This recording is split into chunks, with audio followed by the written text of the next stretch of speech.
శేషశయ్యపై చేరి శ్రీదేవిని వక్షస్థలముపై నిలుపుకొని బ్రహ్మదేవుడు శివుడు అనే వారికే కాకుండా ఎట్టి వస్తువులకైనా కారణుడై ఉన్న మోక్షకారకుడు ఈ జన్మల సాగరమును దాటించే తెప్ప అవుతున్నాడు.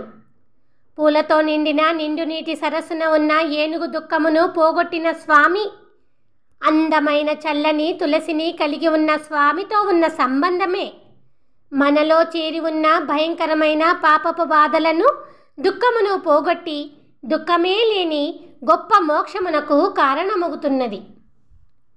నాభిలో బ్రహ్మదేవుడిని సృష్టించి వక్షస్థలమున లక్ష్మీదేవిని నిలుపుకొని తనకు సరిపడా అంతటా అద్భుతమైన దివ్యలీలలను చూపిస్తున్న స్వామి సృష్టించే బ్రహ్మదేవుడు అవుతున్నాడు, సంహరించే శివుడు అవుతున్నాడు.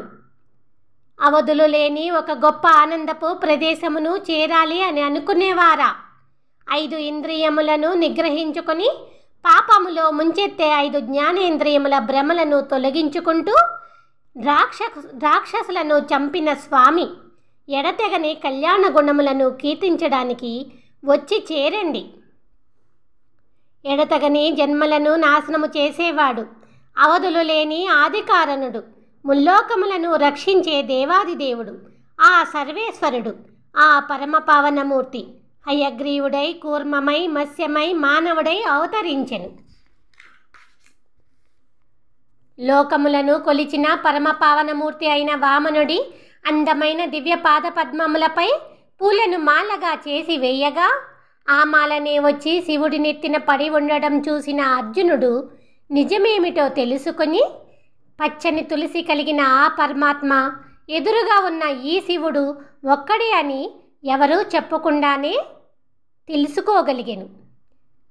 విశాలమైన నీటిలో మునిగిన గొప్ప భూమి కిందకు చేరి విడదీసి తన కడుపులో దాచుకొని మరలా ఉమ్మి చేతులతో పట్టుకొని కొలిచి ఈ భూదేవిపై పడుకొని కూర్చొని నిల్చొని ఆ స్వామి చేస్తున్న గొప్ప గొప్ప పనులను ఎవరు తెలుసుకోగలరు?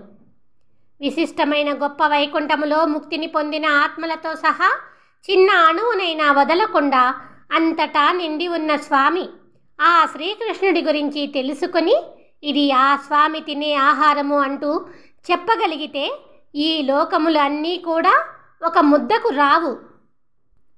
అంతటా నిండి ఉన్నాడు ఆ స్వామి శ్రీకృష్ణుడు అని పలికిన తన పుత్రుడు ప్రహ్లాదుడిపై కోపగించి ఇక్కడ లేడు చూడు ఓహో అని హిరణ్యకశ్యపుడు స్తంభముపై కొట్టగా అక్కడికక్కడే అప్పటికప్పుడే వాడు చచ్చునట్లుగా అవతరించిన స్వామి ఆ నారసింహుడి గొప్పదనమును గురించి చెప్పడము సాధ్యమా?